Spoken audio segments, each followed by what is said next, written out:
All right. I'm Dylan Faraone. I'm from Mosaic. I'm clearly not Jeffrey Martin, our CEO. He couldn't make it because he's a child and got into an accident driving a go-kart. So I'm stuck here doing one of the things I like to do least, which is public speaking.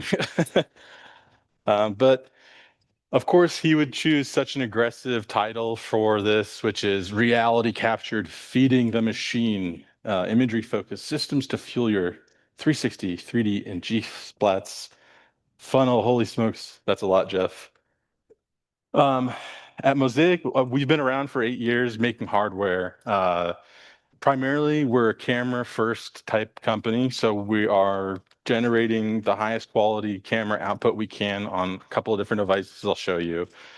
And I'll just go through here. This is his story, but I'll just tell you about mine. A video is supposed to play. I really don't care. But how I got involved with Mosaic was me and another guy in the audience is probably here, Mike. We had been documenting natural disasters for a bunch of years and using mobile mapping cameras for wide area mapping of those disasters, hurricanes and tornadoes and stuff like that.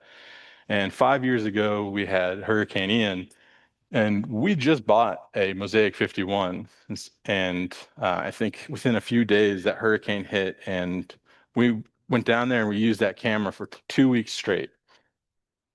That camera actually worked for 2 weeks straight. It was the first time we had owned a camera that actually worked, had a solid GPS signal, was doing the job that we paid it a lot of money for it to do.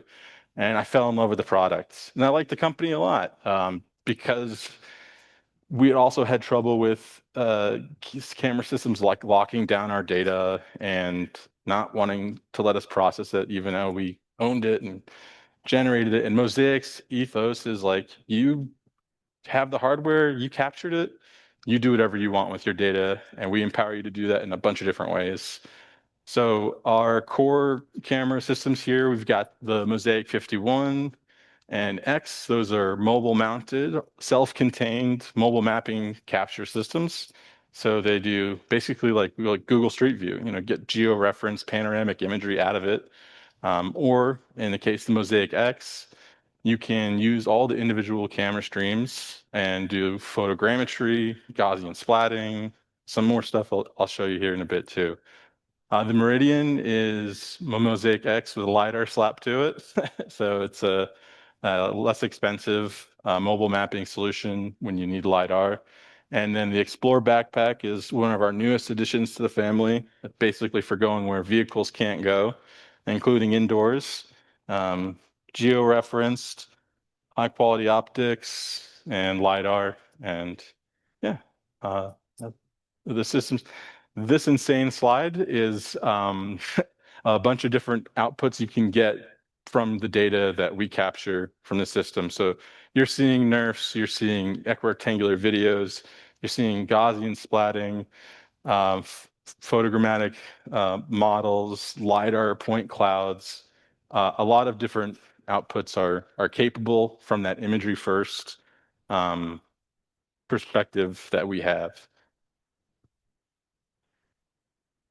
Get to play.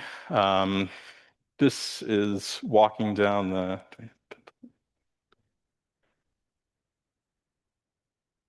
Nope, back.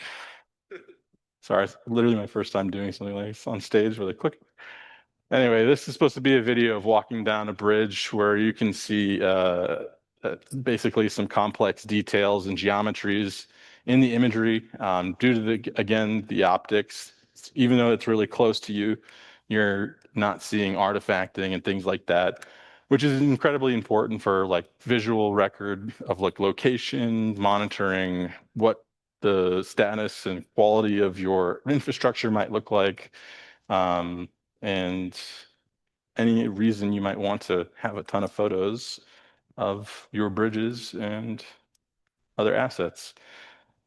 Here is from one of our vehicle mounted cameras.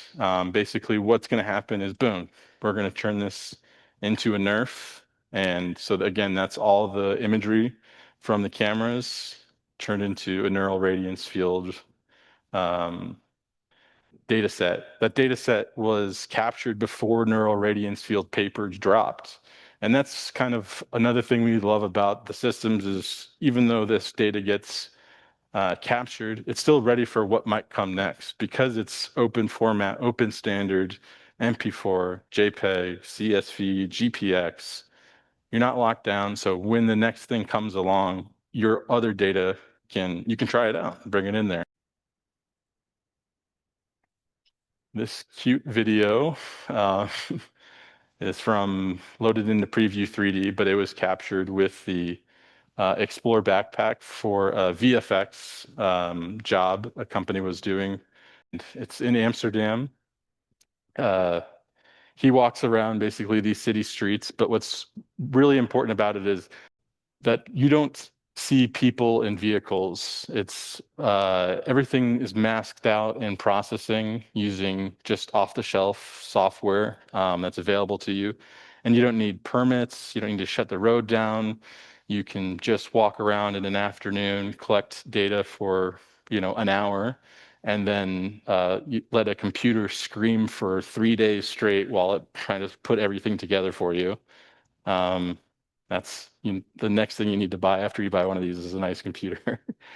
Yeah, that's sort of an interesting use case. And like for Netflix, the Gray Man or other visual effects type of studios where, hey, we can use this mesh data or we can use a geometry, we can use it for planning, we can actually use it for the visuals in the production.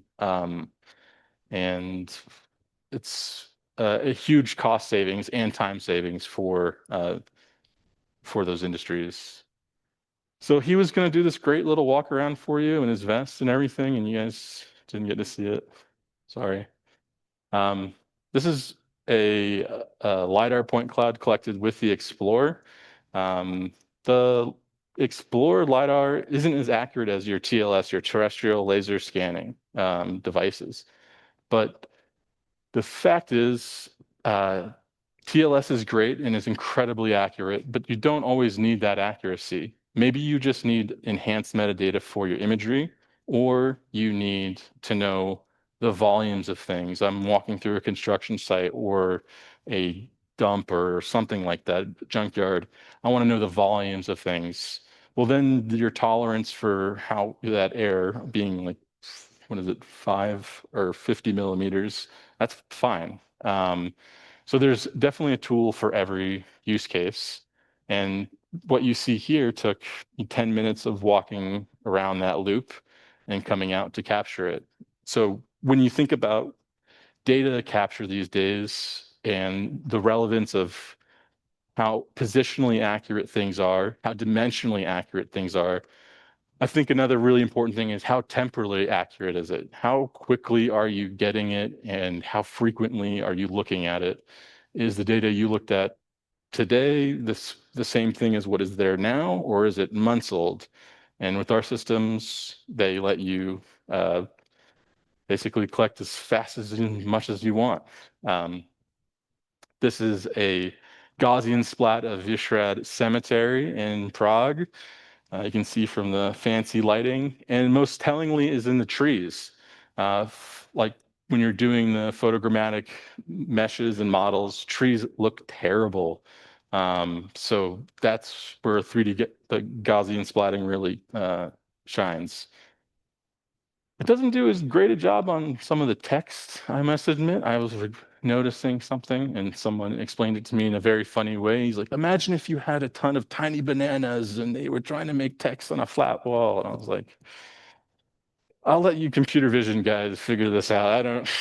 I don't know where you're going with that. Again, this is like a short recording inside of some old place that was nearby. Jeff, you should have written it down.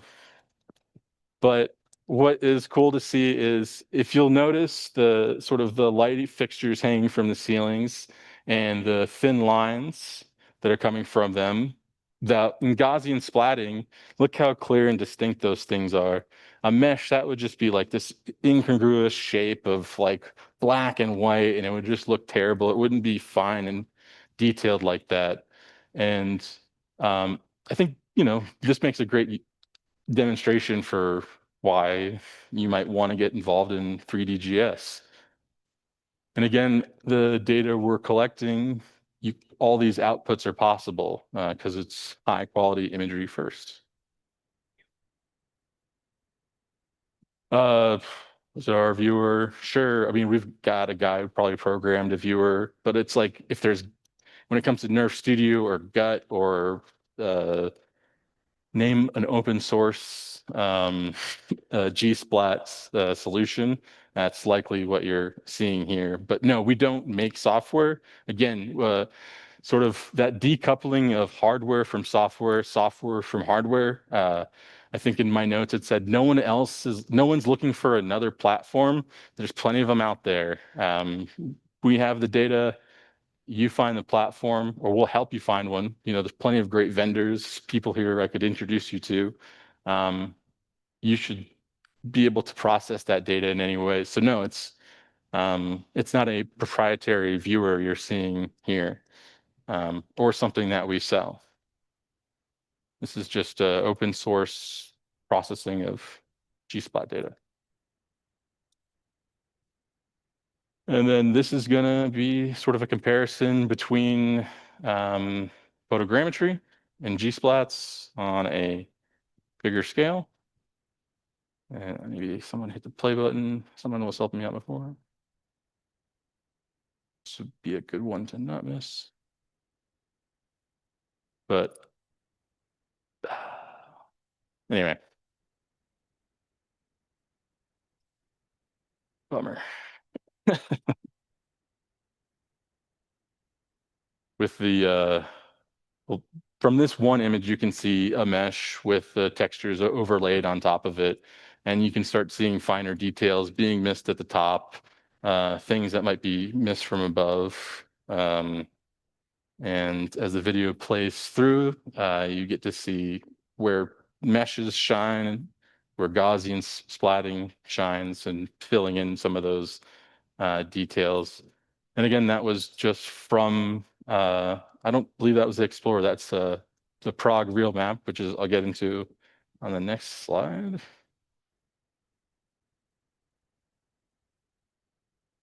Come on, guys. Did I click too hard? Okay.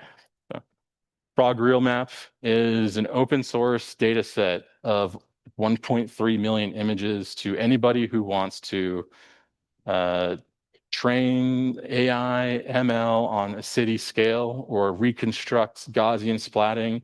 You don't have to download the whole thing. You can download City Street. You can download a small part of it, or the whole thing. And people are doing really interesting stuff with this that we had no idea. You can join the Discord channel and see people who are in neuroscience and somehow applying this information in a way I can't really comprehend to that field. But because, a lot of advancements or tons of advancements in everything we do in reality capture and digital twin and all this stuff, right, comes from universities, comes from open source. It's like one way we can give back and also like really test our equipment like crazy. So it's a good benefit, but I implore you to go to realmap.mosaic51.com and sign up and get access to that data and tell us what you're going to do with it. We'd love to see what comes of it. And I'm Jeff Martin, CEO of Mosaic, and that is my presentation. Well, let's give it up for Jeffrey. Thanks so much for making it to the end. Appreciate it. All right, ladies and gentlemen.